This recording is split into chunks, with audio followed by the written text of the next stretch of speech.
It's hotter than Santa's armpits out here, but sure, let's fire up the hot glue gun and make some Christmas in July crafts that are equal parts festive and completely unnecessary. I'm Melissa, and this is Craft Crumbs. Thank you for joining me. Well, look who couldn't wait 5 more months for Christmas. Yeah, it's us. But that's okay. We've got sunscreen flip flops and Christmas crafts to sprinkle a little holiday magic in the middle of summer. I drew a straight line down the middle of this wood blank that I picked up at Dollar Tree. And using my hot glue gun, I'm going to draw a Christmas tree right in the center of the board. I know it's nearly impossible to see what I'm doing here, especially if you still have your beer goggles on from last night. But essentially, all I'm doing is drawing the branches, and then I'm drawing smaller branches on the underside of each of those. You want the branches to be as defined as possible, but don't worry about making mistakes because you can easily scrape the glue off with a straight razor blade if you make a mistake and need to start again. I'm going to go over that vertical line that I drew earlier to create a tree trunk. Here comes the oddly satisfying part. I'm using my heat tool to get off all of those little thin spider web glue strands that you know what I'm talking about. They're pesky. They will mess up a project twice on Sunday and 3 times every other day. Forget I said forget I said anything. But anyway, once I have those little fine hairs off or those fine glue strands off, I'm going to go in with a dry paint brush, and this brush has semi firm bristles, and I'm going in and I'm trying to brush out some of the larger pieces of glue that I don't want. And as you can see, I'm still taking my fingernail there and scraping some of those off as well. So if it looks like it doesn't belong, I'm going to make it disappear.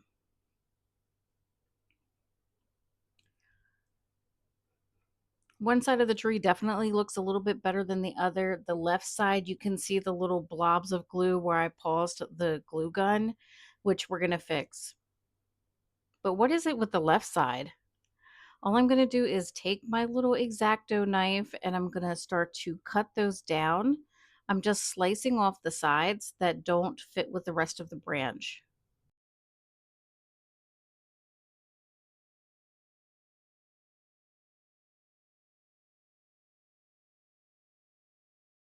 I'm going to cover the entire front side with black acrylic paint, making sure that I get in all those little nooks and crannies. And I'm also removing the access paint so I don't have it pooling around the branches. I'm starting off with a 2-inch flat brush just to get it done a little bit quicker, and then switching to a smaller wool brush to get in between the branches.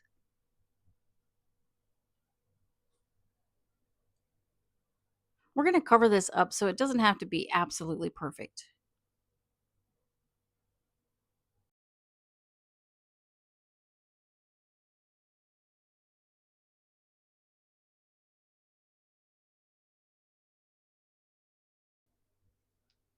It took me painting the entire front side to realize that I forgot to fill in the holes.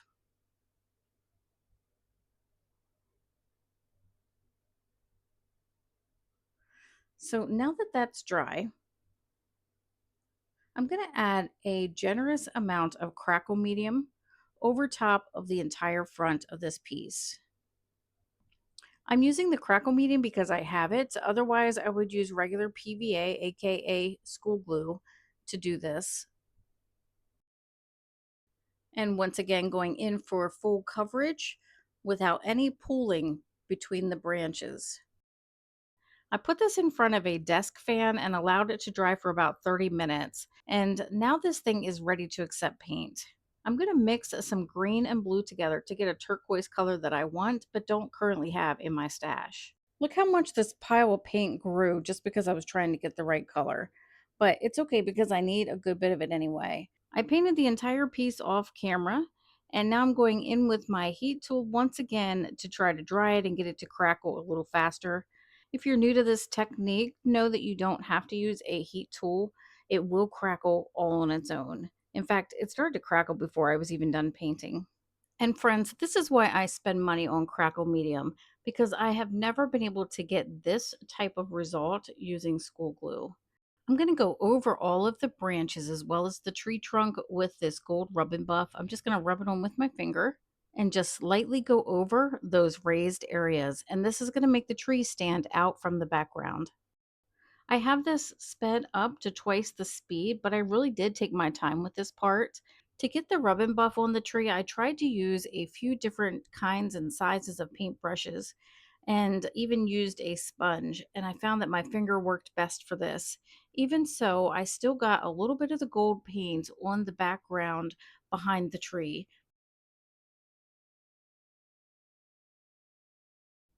I'm going to use a micro brush to get the sides of the tree because it's a little thicker and you can see that it's glue if I don't do this.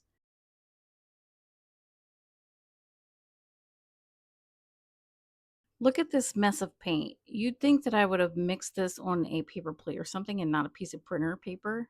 When I was touching up, I made sure not to cover any of the black lines that I created with the Crackle medium.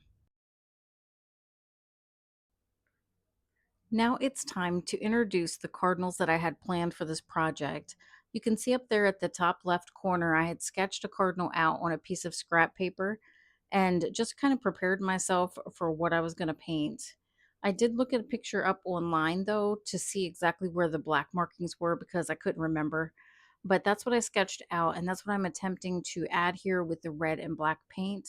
And they turn out absolutely adorable. I'm going to show you a close up in the final reveal. To get the sheen I want, I'm sealing it with triple thick high gloss top coat by DecoArt.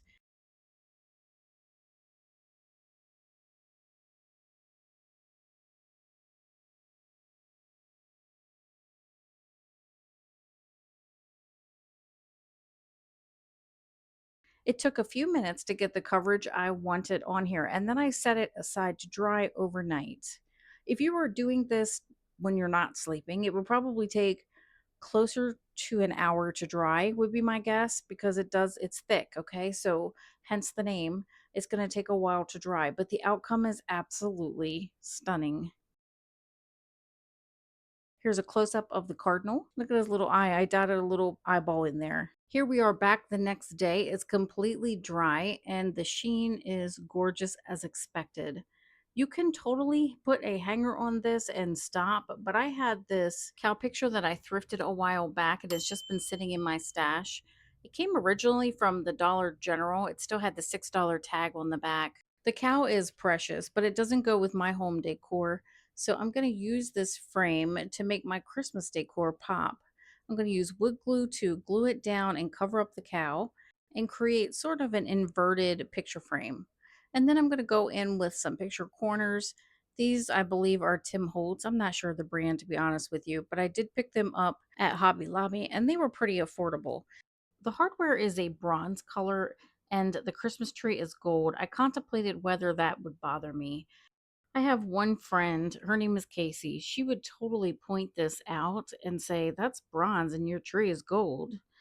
And when she does that, I'm just going to totally tell her eyes are playing tricks on her, that she's imagining things, that everything is gold. And if she needs a ride to the eye doctor, I'll make myself available.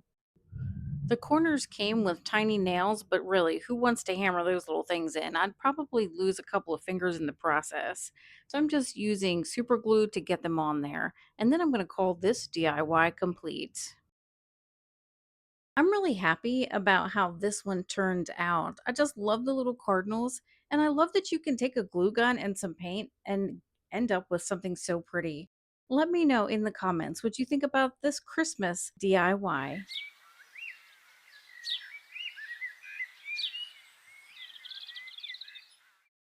This next DIY turns out so stinking cute. I just can't even take it. I'm going to start by freehanding an extra tall stocking on a piece of white cardstock, and then I'll cut that out and use it as my template. Taking my fabric, I'm going to fold that in fourths because I want to make two stockings, so I need four cutouts. And this is probably the fastest and easiest way to do it to minimize the amount of cutting that you have to do. I want to let you know that this project, while I am doing it with a sewing machine, can totally be done with hot glue or fabric glue. Probably the fabric tack would work amazing on this. It would just take a little time to dry. I'm going to pin the template to the fabric and begin to cut it out with my fabric shears.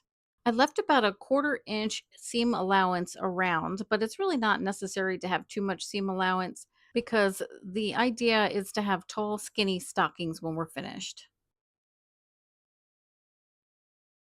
So here I am just facing them down to make sure that my sides are lining up. I did cut a few of these where I had too many right facing or too many left facing, and I didn't have enough to make a pair. So you want to check that before you move any further. This is flannel fabric that I picked up at the Dollar Tree last winter, but you can use any type of fabric for this project. It may be a little more difficult to turn these right side out in a later step if using upholstery fabric. So just something to keep in mind. If you've been sewing for a while, you don't need me to tell you this, but for those of you who haven't, I'm just going to take a couple of different pieces of ribbon, and to attach them, I'm going to run a straight stitch down that side just like that, just to get them together nicely.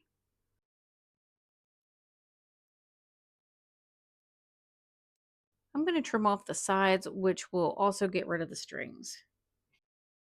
I'm ready to attach the cuff, and I'm going to do so by running a straight stitch over the first straight stitch that I put, just to minimize the amount of thread that you can see. And once again, going in and cleaning up those sides and removing the loose string.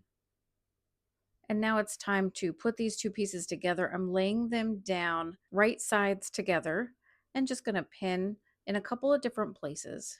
Before I begin to pin though, I'm going to make sure that the toppers are lined up so that they're not crooked on the completed project. I'm going to take this over to the sewing machine once again and use a single straight stitch to bind these two pieces together, being sure to back stitch at the beginning and the end.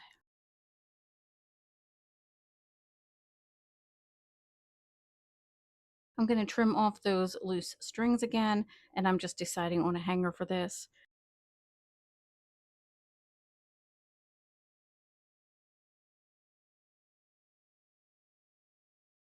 I double stitched across that as well to attach it.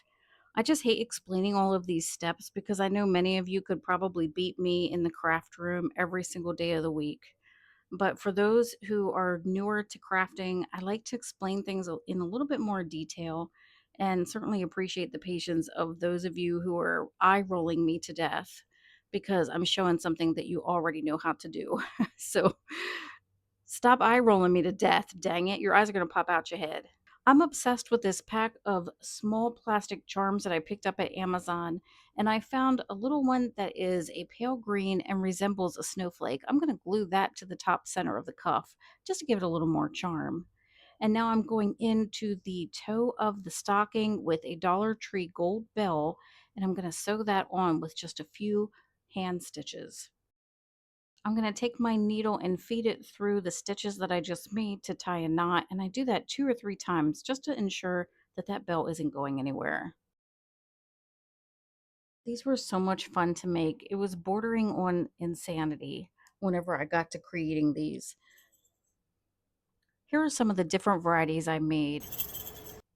You can see the embellishments that I put on them. So button, there are more of those plastic embellishments, 2 little bow ties. This one I made a different color on each side, but the topper is the same on each. And these are different pieces of ribbon that I've put on the top, as you saw. The blue and white there is a piece of fabric that I had in my stash. And this one is too cute. I added a little charm to there. And then I know you were dying to see what these would look like stuffed. And this was a happy accident. When I stuffed it, you could see the white stitching, and I absolutely love that. Now for the charm on this one, I just used a bulb pin and a couple of pieces from my stash. Once again, you guys, I have so many embellishments, it's insane. So this is why I like to add them. I'm just going to put that through one of the eyelets there. You can use these as ornaments on the Christmas tree. You can fill the toes of them with Hershey Kisses and then put a couple of candy canes in there. Use it in your place settings like I show you here. The possibilities for design and use are endless with these. And I cannot wait to read your comments and see what you think about this Christmas in July DIY.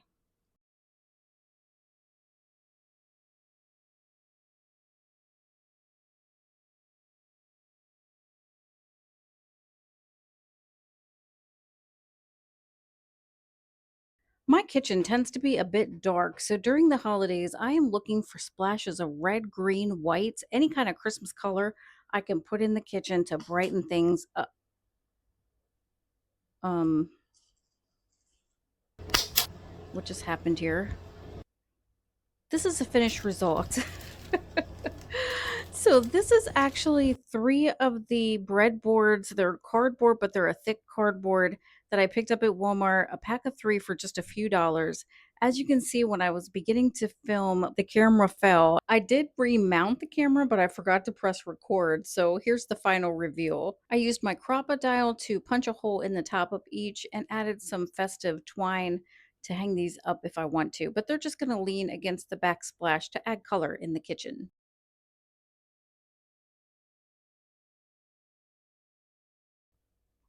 This is a Christmas in July video, and I happen to have some of my 4th of July decor still lying around. I'm going to pull out this little truck and remove the welcome sign and chains from the top.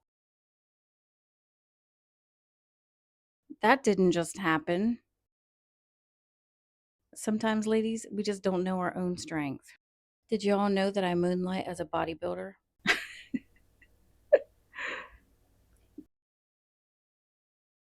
All right, I'll stop messing around and get back to business here. I want to turn those flags into a Christmas tree, but first I'm going to paint it white so that the red and the blue don't peek through. We can add poet to my resume for anybody who's keeping track.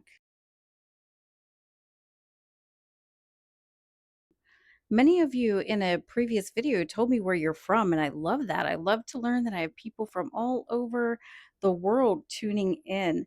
Yes, most of you are from the US. I have heard from Floridians, people in New Jersey, Ohio, New York, New England area. Some of you are in Pennsylvania with me. I've heard from people in West Virginia. You know what they say about West Virginians, right? I'm just teasing. California, Texas, and Arizona. People in the UK, Canada, and Australia. Oh, Australia. It's on my bucket list, baby. If I achieve anything at all with this channel, other than bringing you DIY inspiration, it's to offer a place that people from different walks of life can come together and just be ourselves without judgment. Just be happy, be friendly, and in a world where it's harder and harder to make friends, let's make friends here. I love to read your comments, and what I really love is when I see you guys commenting on each other's comments and everybody's so positive. It just makes everything that I do here worth it. All of the sacrifices that I make for this channel worth it to see us come together. How many of you are over there wishing I would just shut up? I'll get comments where people say, "You're babbling too much." But you know what? If I only talk about the craft, how will you ever know how much I appreciate you? And while I was babbling, I have been painting little lights on this tree. I just used the end of my paintbrush and dabbed on a few different colors and made those lights cross over one another to give it a little more detail. And now I'm putting a little Santa Claus in the driver's seat.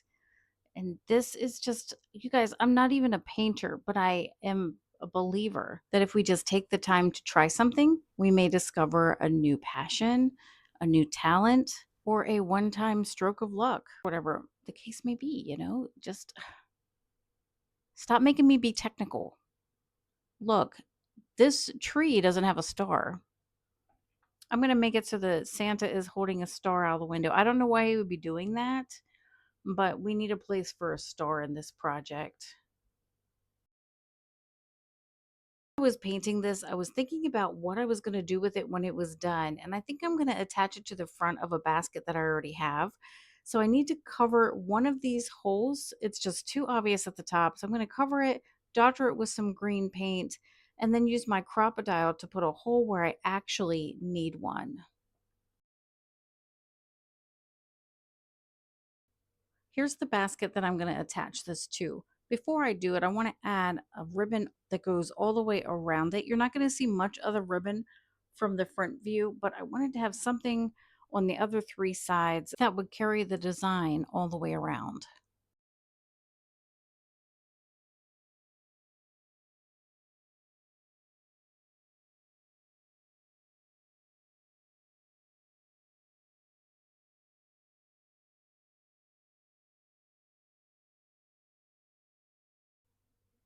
I'm going to attach the truck to the basket with this really thin wire that I had in my stash. And it's not wanting to poke through there. So I'm going to use my oar to poke a hole and feed it through.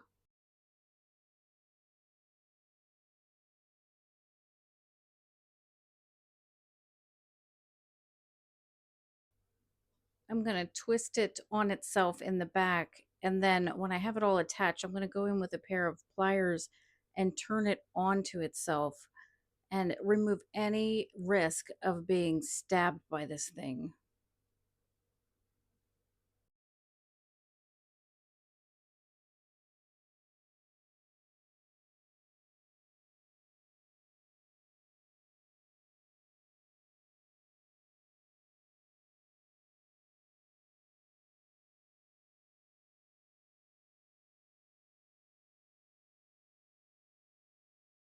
Here I'm rooting through my stash of Christmas florals looking for some holly. I had a few picks that have snow on them, but I thought I'd go with the ones that did not have snow on them. And now I'm just experimenting with different cutouts that I have to see what will work. And I forgot that I had this yellow star from last year. A lot of my little wood cutouts I've thrifted over the years and had this yellow star. How fitting is that? I popped a flameless candle there on the left side, and now I'm just fooling around with pine cones and potpourri that I also thrifted to see if I would like them as a filler in the basket. Decided against the idea, and I'm just leaving it like this. This one was so much fun to create, especially since I could babble sweet nothings in your ear as I did so. And of course, I want to know what you think about this Christmas in July DIY. Here's a look back at what we created today. If these Christmas DIYs have inspired you to get creative, please let me know in the comments. And of course, let me know if you had a favorite in this video. I'm so excited for the fall and winter season to come. What will we crank out? Oh my goodness. I hope that you'll be here for it. Like, comment, and subscribe if you haven't. And until next time, my friend, don't forget to craft what you love.